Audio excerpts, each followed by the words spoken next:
안녕하세요. 올해로 62살이 된 주부입니다. 제 나이 40이 넘도록 제 밥상을 차려주신 우리 시어머니 이야기를 들려드릴까 합니다. 제가 이렇게 사연을 보내게 된 것은 저희 시어머니께 좋은 소식도 전할 겸 이 사연을 적어보게 되었어요. 그럼 제 어릴 적 이야기부터 들려드려 보겠습니다. 낙엽이 예쁘게 지던 어느 가을에 어머니의 손을 잡고 커다란 가방을 짊어매고 가는 아버지의 뒷모습을 바라보며 기차에 올라타던 때는 제 나이 고작 12살이었습니다. 기차에서 내려 버스로 갈아타며 한참을 울퉁불퉁한 길을 달려 도착한 곳은 집이 몇 채 지어져 있지 않던 강원도 산골에 있는 마을이었어요. 원래 제가 살던 곳은 상점들이 즐비한 도시였는데 아버지를 따라온 곳은 너무도 한적한 깡촌의 어느 마을이었죠. 아버지는 사업이 망해 엄마와 저를 데리고 꼭 필요한 짐들만 챙겨서 이곳으로 오신 거였어요. 마을 사람들 다 해봐야 몇십 명 되지도 않는 깡시골에서 저희 가족은 누군가 버리고 간 듯한 빈집에 들어가 살게 되었어요. 허름한 집에 문짝은 부서져 있고 거미줄이 여기저기 쳐져 있는 귀신이 나올 것 같은 흉가였죠. 엄마는 말없이 집들을 청소하며 거미줄을 걷어내셨고 먼지가 자욱히 쌓인 마루를 열심히 쓸고 닦으셨어요. 아버지의 미안하다는 한마디에 방을 닦던 엄마는 훌쩍이는 소리를 몇 번 내쉬더니 다시금 걸레질을 하셨던 기억이 납니다. 그렇게 저의 사춘기 시절은 깡촌 마을에서 시작하게 되었고 저는 그곳의 생활이 싫지만은 않았어요. 복잡한 도시보다는 한적하고 조용한 마을이 좋았거든요. 걸어서 1시간이나 떨어져 있는 중학교에 다녔는데 걷는 걸 좋아하던 저에겐 등하교하는 이 시간이 너무나 즐거웠어요. 천진난만하기만 하던 제 모습에 엄마는 너는 참 세상 걱정 없이 살아서 좋겠다 라며 칭찬인지 핀잔인지 알 수 없는 말을 하시곤 했죠. 아버지는 우리 세 가족만은 살리겠다며 탄광에 나가서 일을 하셨는데 아버지가 돌아오실 때면 늘 주변에 검은 가루가 떨어지곤 했어요. 아버지의 까만 얼굴을 만지며 두더지 같다고 장난치며 말하던 날에는 가족과 함께 지낼 수 있어서 참 행복하다 생각했었습니다. 하지만 제가 중학교 3학년이 되었을 때 탄광이 무너져 내리는 사고가 나서 아버지와는 2번 다시 만날 수가 없게 되었고 엄마가 돈을 벌어야 한다며 남의 밭을 빌려 그곳에 작물을 키워 시장에 내다 파셨어요. 저는 더 이상 학교를 더 다닐 수가 없어서 중학교까지만 졸업을 하고 엄마를 따라 시장에 나가 일을 도왔어요. 배추와 물을 심어 기르고 새벽마다 나무를 캐러 엄마와 산을 오르곤 했습니다. 그렇게 연필을 잡는 것보다는 야채를 손에 쥐는 게 더 익숙해져 갔어요. 엄마는 늘 일하는 저를 안쓰러워하시며 우리 딸 시집이라도 잘 가야 이 고생이 끝날 텐데 라며 한숨을 내쉬고는 하셨어요. 제가 23살이 되던 해에 동네 아주머니가 저희 집으로 찾아오셨어요. 그리고 엄마와 한참을 대화하고 나서야 이제 가보겠다며 일어나셨습니다. 엄마는 아버지 사진을 한참을 들여다보시더니 이내 지갑을 챙겨 들고 저를 데리고 시내로 나가셨어요. 그리고는 시장에서 양장을 파는 옷가게에 들어가셔서는 저에게 정장 원피스들을 이것저것 대어보셨어요. 그 중에 가장 단정해 보이는 원피스와 자켓을 사서는 나오셨어요. 그리고 향한 곳은 구두 가게였습니다. 지금껏 시장에서만 일하던 제가 구두 신을 일이 뭐가 있었겠어요. 중학교 때 신던 운동화 밑창에 떨어져 나가 더 이상 신을 수 없을 때 어머니가 20살 때 사주신 운동화 한 켤레가 제가 가진 신발의 전부였어요. 그 운동화 한 켤레만 있으면 되었고 그걸 저는 편하게 잘 신고 다녔죠. 엄마는 저에게 우리 딸 지금까지 엄마가 구두 한 켤레 사준 적이 없네 라며 마음에 드는 구두를 골라보라고 하셨어요. 저는 들뜬 마음으로 이 구두 저 구두 만지작거리며 한참을 고민한 끝에 리본이 달려있는 검은색 단정한 구두를 고르게 되었어요. 그날 처음으로 뾰족 구두를 신어보았습니다. 처음 신는 신발이 얼마나 어색한지 다리가 이리 꺾였다 저리 꺾였다 하며 제대로 서 있질 못했어요. 집으로 돌아와 틈날 때마다 방 안에서 구두를 신고 이리저리 걸어 다녔어요. 그리고 며칠 걸어보니 적응이 되어서 사무직 일하는 아가씨들처럼 걸어 다니기 시작했죠. 그리고 다음 주 토요일 저는 엄마의 화장품으로 화장을 하고 엄마가 사준 옷을 입고 한 커피숍에 갔습니다. 그날 저희 집에 찾아온 아주머니는 제게 옆마을에 사는 남자를 소개해주고 싶다고 저희 엄마를 찾아온 거였어요.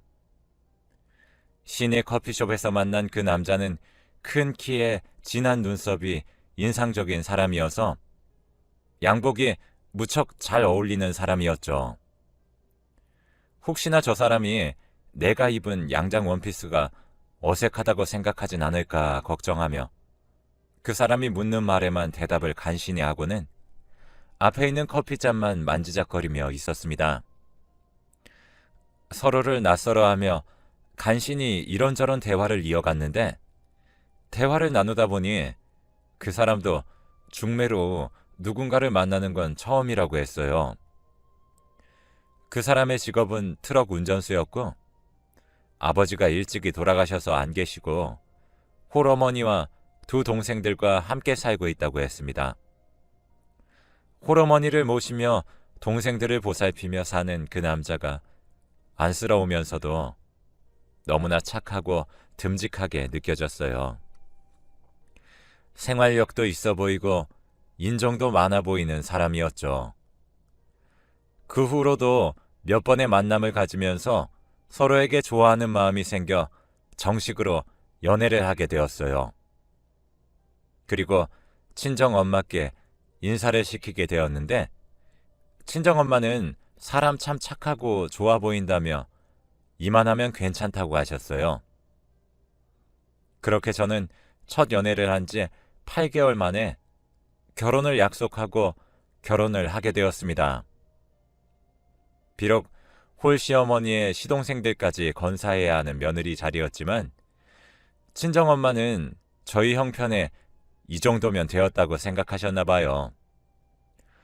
중매 아주머니도 남편이 인성이 바르고 참 성실한 사람이라고 부추겨서 친정엄마도 결혼을 허락하신 것 같았어요. 중매 아주머니의 말대로 참 좋은 남편감이었지만 가정 형편은 넉넉하지 못한 사람이었습니다. 남편은 돈이 없어 빚을 내어 결혼식을 올리게 되었어요. 결혼할 때 시어머니는 시아버지 살아계실 적에는 그나마 소장사로 먹고 살만 했는데 지금은 사정이 여의치 않아 보태줄 게 없어서 미안하다고 하셨습니다. 저는 남편이 살던 집에서 신혼을 시작하게 되었어요. 방 한 칸에 거실 하나 있던 아주 작은 살림집이었는데 그 집에서 시어머니와 시동생 둘을 돌보며 신혼 살림을 차려나갔죠. 결혼 전 장사만 하느라 집안 살림을 제대로 배우지 못해 언제나 실수투성이었어요. 밥도 태워 먹고 매번 연탄포를 터뜨리기 일쑤였죠. 시어머니는 늘 제 곁에 서 계시다가 화 한 번 안 내시고 일일이 저를 가르쳐 주셨어요. 그 시절에 정말 보기 드문 친절한 시어머니셨습니다. 결혼 후 다음 날에 제 생일날이 끼어 있었어요. 결혼 전에도 어려운 살림이라 생일이라고 해서 딱히 챙겨본 적이 없었기에 결혼 후 맞이하게 된 첫 생일도 여느 날과 다름없이 지내겠거니 했습니다. 그런데 시어머니께서 아침부터 시장을 다녀오셨는지 소고기가 담긴 검은 봉다리와 미역들을 가져오셨어요. 그리고는 손수 제 생일상이라며 소고기가 들어간 미역국을 끓여주셨습니다. 요즘이야 흔한 게 소고기지만 이 시절에 소고기는 아주 귀한 음식이었어요. 결혼 후 시어머니가 아침마다 항상 어딜 나가시곤 했는데 알고 보니 팥과 콩을 팔아서 돈을 벌고 계셨던 거예요. 남편이 살던 집이 제가 살던 친정처럼 산골에 있었기에 1시간 반씩 버스를 타야지만 시내로 나갈 수가 있었죠. 시어머니는 저에게 생일상을 차려주기 위해 하루에 3시간씩 버스를 타고 가며 팥과 콩을 팔았고 그렇게 모은 돈으로 소고기를 사다가 미역국을 끓여주신 거였어요. 그때 얼마나 감동을 받았는지 우리 어머님한테 정말 잘해야겠다 생각했죠. 남편은 트럭 배달하는 운전수였는데 이 당시엔 벌이가 꽤 좋았어요. 점점 살림이 더 나아져서 시내로 이사를 가게 되었죠. 남편이 벌어온 돈은 항상 허투루 쓰지 않았어요. 아끼고 또 아껴가며 시집 와서 옷 한 벌 사본 적이 없었습니다. 제 꿈은 남편이 벌어온 돈 착실히 모아서 더 큰 집으로 이사를 가는 거였어요. 어머니께도 방을 하나 내어드리고 시동생들에게도 방을 만들어주고 싶었거든요. 하지만 늘 계획대로 인생이 흘러가진 않더라고요. 남편이 배달을 마치고 사업장으로 향하던 날 눈길에 차가 미끄러져 무릎을 다치고 말았어요. 다행히 크게 다치진 않았지만 뼈에 금이 가는 바람에 몇 달간은 일을 쉬어야 했죠. 그리고 트럭을 수리하느라 그동안 모아둔 돈을 써야만 했어요. 게다가 트럭을 구입할 때 받은 대출 이자비를 감당해야 했는데 당장 남편이 일을 하지 못하니 가게에 큰 부담으로 와닿았어요. 저는 결국 제가 원래 하던 시장 일을 다시 시작하게 되었어요. 제가 아침 일찍 출근하다 보니 시어머니께서 집안 살림을 도맡아 하시게 되었습니다. 어머니는 성격이 깔끔하셔서 저보다 살림을 더 잘하셨어요. 퇴근 후에 집에 가보면 주방에 물때 하나 없었고 장롱에 먼지 하나 없었습니다. 어머님의 살림 솜씨를 보며 그동안 며느리의 부족한 살림 실력에도 잔소리 한 번 없으셨던 시어머니께 고마운 마음이 들었어요. 어머님은 본인 아들이 가장으로서 돈을 벌어와야 하는데 제가 나가서 일을 하니 미안하셨나 봐요. 제가 퇴근해서 올 때마다 네가 고생이 많다며 늘 어깨를 쓰다듬어 주셨죠. 그렇게 몇 달 고생하다 보니 남편의 다리는 다 나았고 다시 트럭 일을 시작하게 되었어요. 저는 나가서 일을 하는 게 더 마음도 편하고 돈도 벌 수 있으니 계속해서 일을 하겠다고 했죠. 시어머니는 너 편한 대로 하라며 집안일은 자기가 맡아서 할 테니 걱정 말라고 하셨어요. 아침 일찍 달그락달그락 밥 짓는 소리가 들려도 피곤한 몸 일으키기 싫어 자는 척 누워있기만 했습니다. 편한 마음으로 누워있지도 못할 거였으면서 왜 매번 그랬는지 지금 생각하면 참 죄송스럽네요. 열심히 돈 벌어 번듯한 내 집에서 사는 게 꿈이었던지라 오로지 돈 버는 데만 온 신경을 쓰고 살았어요. 방 한 칸에 작은 거실이 전부였던 집이라 방 한 칸에는 다 큰 시동생들 둘과 시어머니가 함께 살고 있었는데 더 큰 집으로 이사가서 살고 싶은 마음이 컸습니다. 시간이 지나면 남편 사업도 잘 되고 저도 시장 일을 하면서 점점 돈이 모이기 시작했어요. 그 무렵 임신이 되었고 저는 만삭의 몸이 될 때까지도 시장 일을 손에서 놓지 않았습니다. 아이를 낳고 3개월 된 젖먹이를 시어머니께 맡겨놓고는 다시 시장 일을 시작했어요. 그렇게 억척스럽게 살았네요. 한 푼이라도 아끼려고 내가 그토록 좋아하는 고등어 구이도 안 먹고 걸먹으며 살았어요. 고등어 3마리 살 거 2마리 사고 그렇게 한 푼, 2푼 아껴가며 살았습니다. 이렇게 궁상스러운 형수가 시동생들은 못마땅했을 거예요. 돈을 아끼는 것만이 내가 잘 살 수 있는 길이라고 생각해서 시어머니와 시동생들에게 용돈도 한번 제대로 챙겨주지 못했으니까요. 시동생들은 제가 시어머니 집안일 부려가며 일 시키고 자기가 번 돈은 자기 혼자만 쥐고 있다며 저를 미워했고 용돈 문제로 남편과 몇 번을 싸우기도 했죠. 저와 남편이 벌어오는 돈으로 시동생들 고등학교까지 모두 다닐 수 있게 해주었지만 그런 고마움의 말보다는 원망의 말을 더 자주 들었습니다. 수십 년이 지난 지금도 이건 조금 서러운 기억이에요. 그래도 저는 잘 살아야겠다는 일념 하나로 제가 욕을 먹더라도 악착 같은 생활을 놓고 싶지 않았어요. 고등학교를 졸업한 시동생들은 공부에는 흥미가 없었는지 형이 하는 일을 따라서 하겠다고 했어요. 시동생들이 졸업할 무렵에 남편이 직접 대리점을 하나 내면서 사장이 되었고 시동생들은 남편 가게 밑에서 기사로 일하겠다고 했습니다.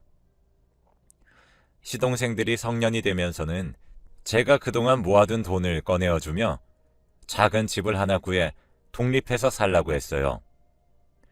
시동생들은 그동안 짠순이로 알았던 형수가 큰 돈을 내어주니 그동안 자신들이 모질게 굴어서 미안하다고 용서를 구했지요. 그건 이미 다 지난 일이니 어쩌겠어요. 시동생들 17살, 19살에 형수보다는 고생하는 자기 어머니 생각에 그럴 수 있다 하고 괜찮다 했죠. 그렇게 시동생들은 남편 대리점 근처로 집을 구해서 나가 살게 되었어요. 그쯤에 둘째가 태어났고 또다시 어린 핏덩이를 시어머니께 맡기고는 저는 시장에 나가 일을 했어요. 이때는 저도 제 가게를 가지고 운영하게 되었는데 내 가게를 갖고 일한다는 즐거움으로 일이 힘든 줄도 몰랐습니다. 그렇게 아이들이 학교에 입학할 때쯤 저는 제 소원대로 큰 집으로 이사를 가게 되었습니다.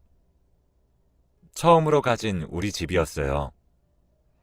물론 은행과 손잡고 산 집이었지만 그래도 우리 집이 생겼다는 사실만으로도 너무나 행복했죠. 그렇게 10여 년의 시간 동안 시어머니가 우리 아이들 도시락부터 집안 살림까지 도맡아서 챙겨주셨어요. 늘 감사한 마음이었지만 감사한 마음을 표현할 겨를도 없이 눈 뜨면 출근하고 해지면 퇴근하는 일들이 반복되어 당연한 일상처럼 지나갔습니다. 시어머니는 콩나물을 길러서 아이들이 학교에 간 시간에 큰 길가에 나가 팔고 오곤 하셨어요. 그렇게 소일거리를 하며 용돈을 직접 벌어 쓰셨죠. 그러던 중 친정엄마가 암에 걸렸다는 청천벽력 같은 소식을 전해 듣게 되었어요. 지난 명절에 뵈었을 때 친정엄마가 하신 말씀이 생각이 났습니다.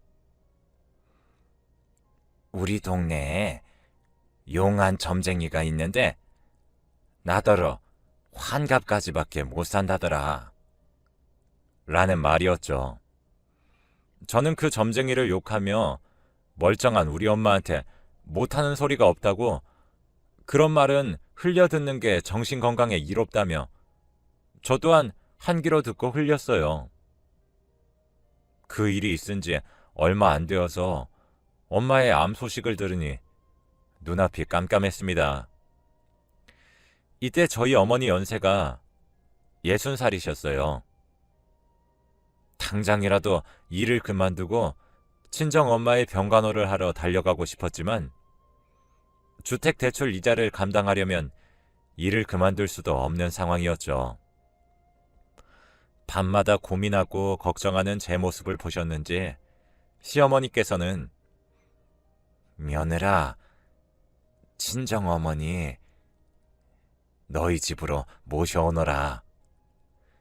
너희 집에서 병원도 가까우니까 내가 안 사돈 병원 데리고 다니면서 병간호 할란다.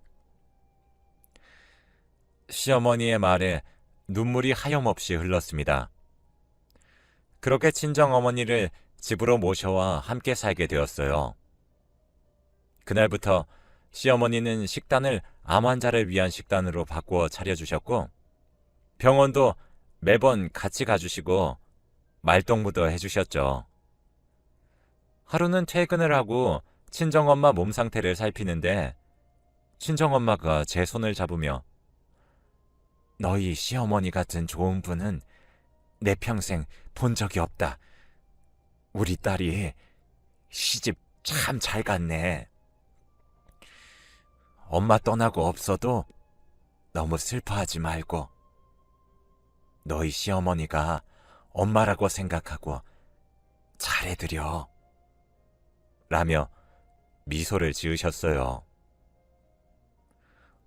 엄마가 죽긴 왜 죽어? 하고 눈물 범벅을 하며 말했지만 엄마는 2년을 넘기지 못하고 아버지 곁으로 가셨어요. 친정어머니가 돌아가시고 장례를 치르는데 시어머니가 하얀 봉투를 내미셨습니다. 그곳엔 꽤 두둑한 현금이 들어있었어요. 어머님, 이게 뭐예요? 친정어머니가 가시는 길에 편안히 가시게 보탰어라. 내가 능력이 없어서 많이는 못 주고 이게 내가 해줄 수 있는 전부다.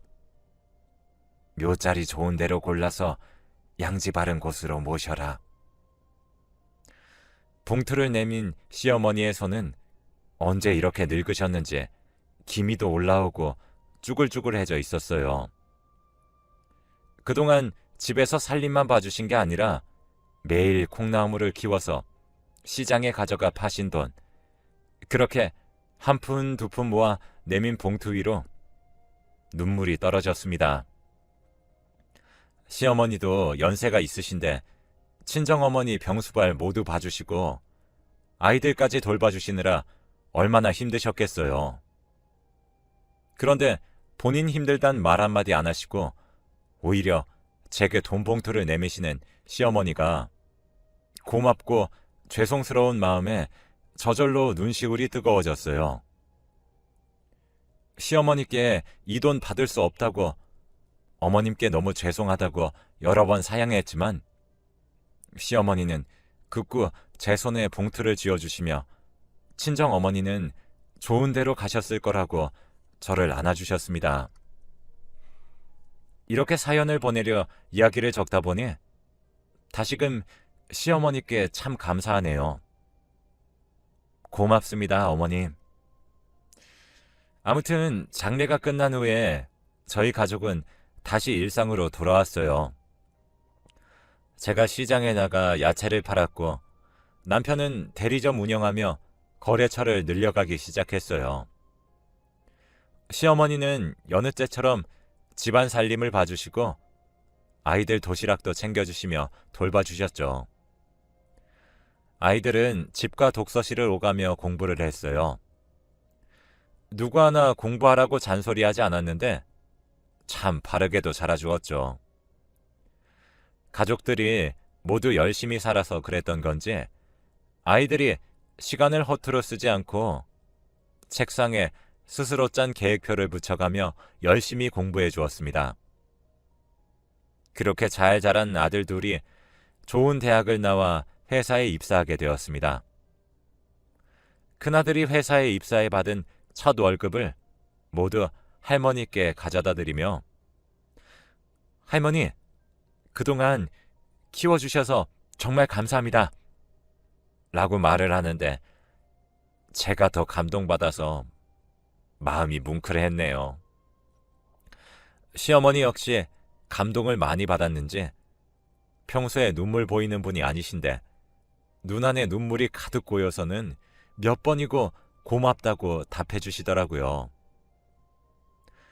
얼굴은 웃고 있는데 눈에서 눈물이 계속해서 반짝이며 떨어졌죠. 그 모습에 제 큰아들이 할머니를 꽉 안아드렸어요. 이렇게 착하고 번듯하게 자란 아들을 보고 있자니 시어머니께 더더욱 감사한 마음이 들었습니다.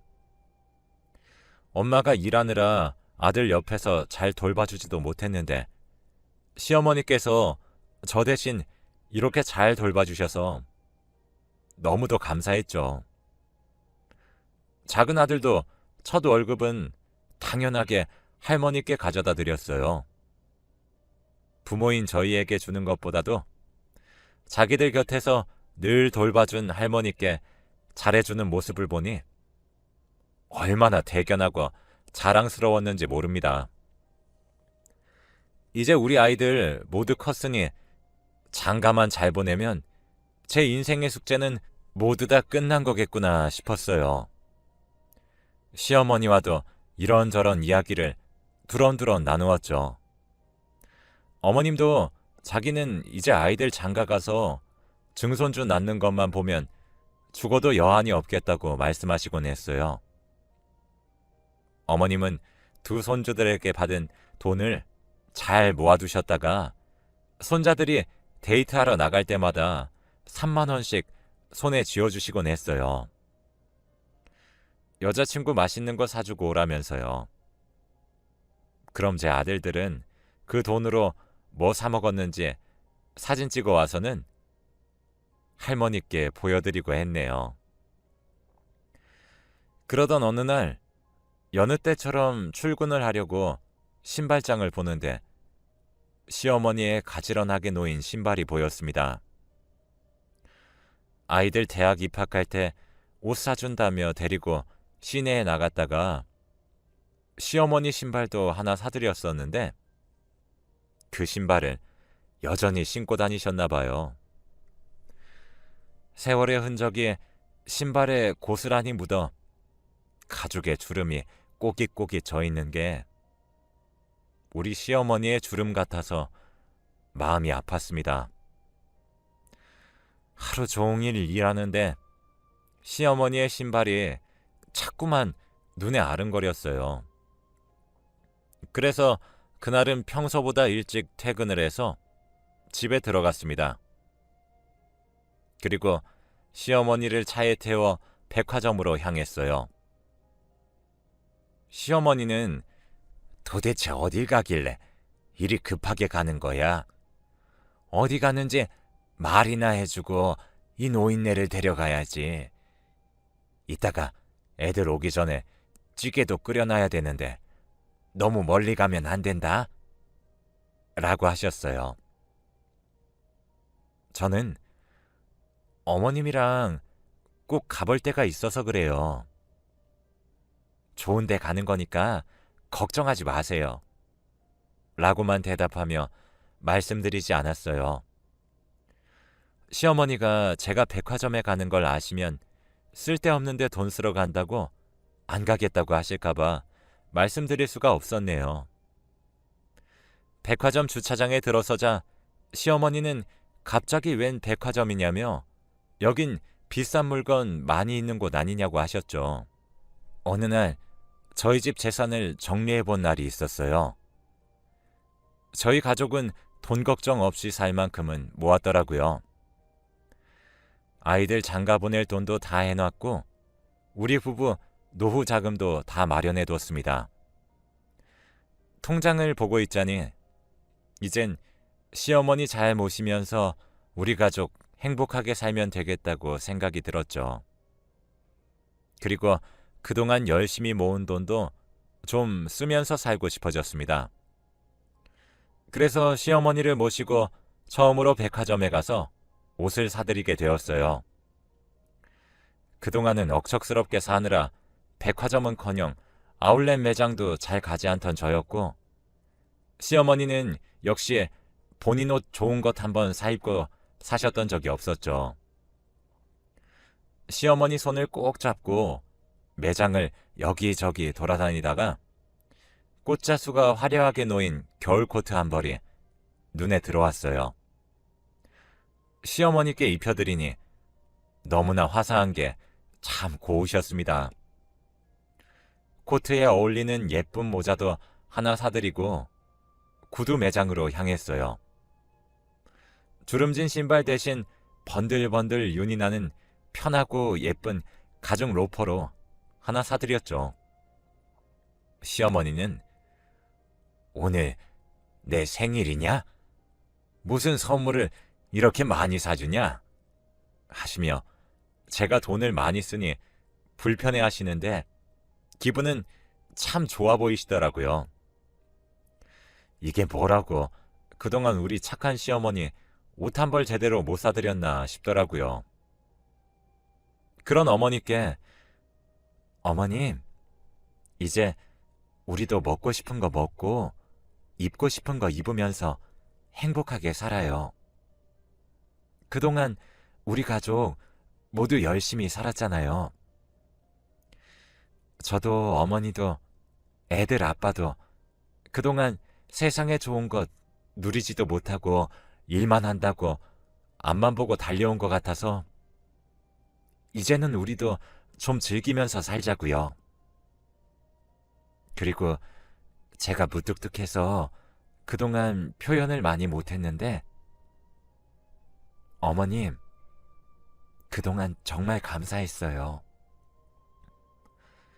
저는 시어머니와 백화점 한편에 있는 의자에 앉아 시어머니 손을 꼭 잡아드렸네요.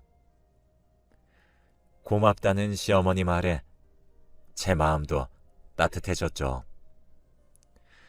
그날 시어머니와 단둘이 데이트를 하며 같이 백화점 식당에서 밥도 먹고 좋은 시간을 보내고 오게 되었어요. 그 후로도 생신이나 어버이날에는 시어머니를 백화점에 모시고 가 옷 한 벌씩 사드렸습니다. 그런데 마냥 행복할 것 같던 이 시간은 그리 오래가지 않았어요.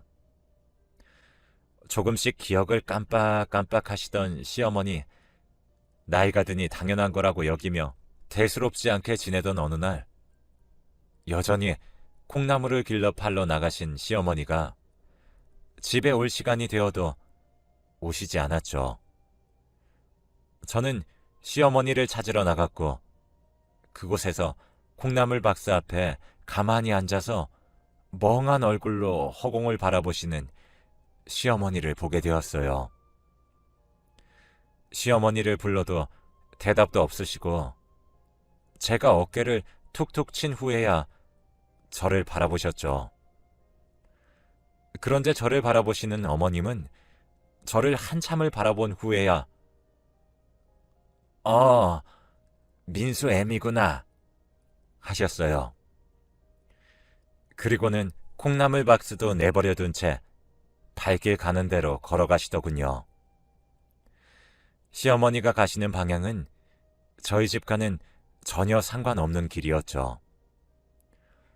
저는 불이 나게 콩나물 박스를 챙겨서는 시어머니 뒤를 따라 뛰어갔습니다.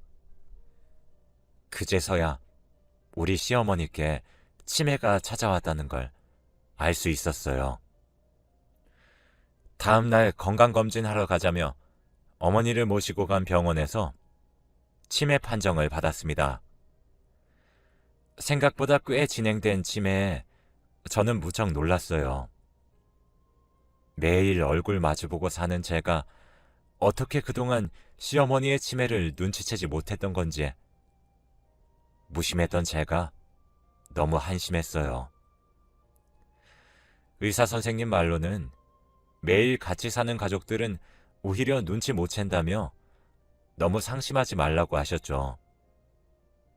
오히려 명절에 오랜만에 보는 친척들이 보통 알아채서 병원에 모시고 오는 경우가 더 많다고 했습니다.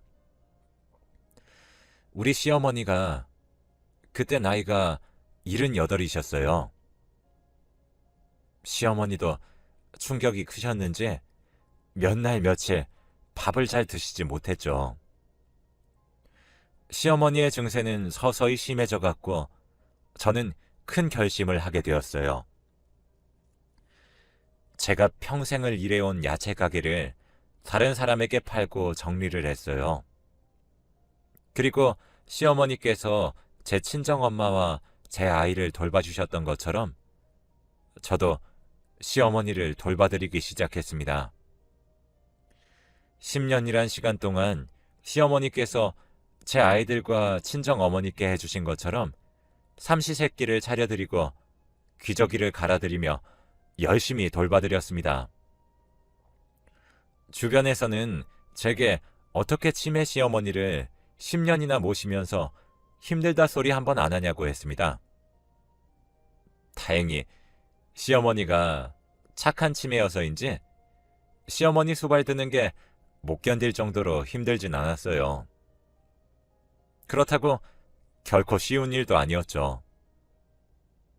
다만 우리 시어머니가 아이들 키워주시고 30년을 넘게 우리 집 살림해 주신 데다 친정어머니 병수발 들어주실 때 힘들다 소리 한번 안 하시고 해주셨던 거 생각하면 제가 감히 힘들다는 말을 할 수가 없었어요.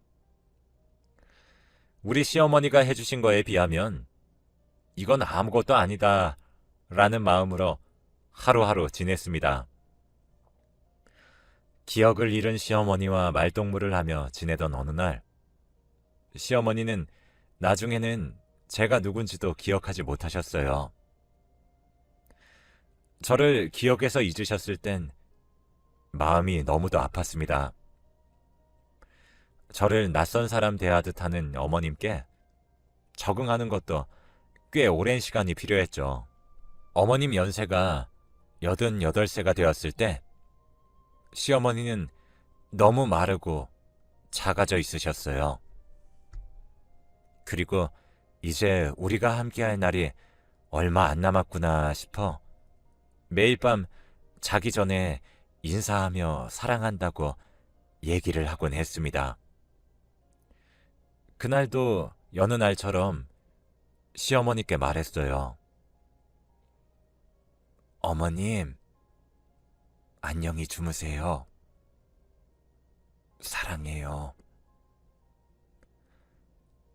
그래, 나도 사랑한다.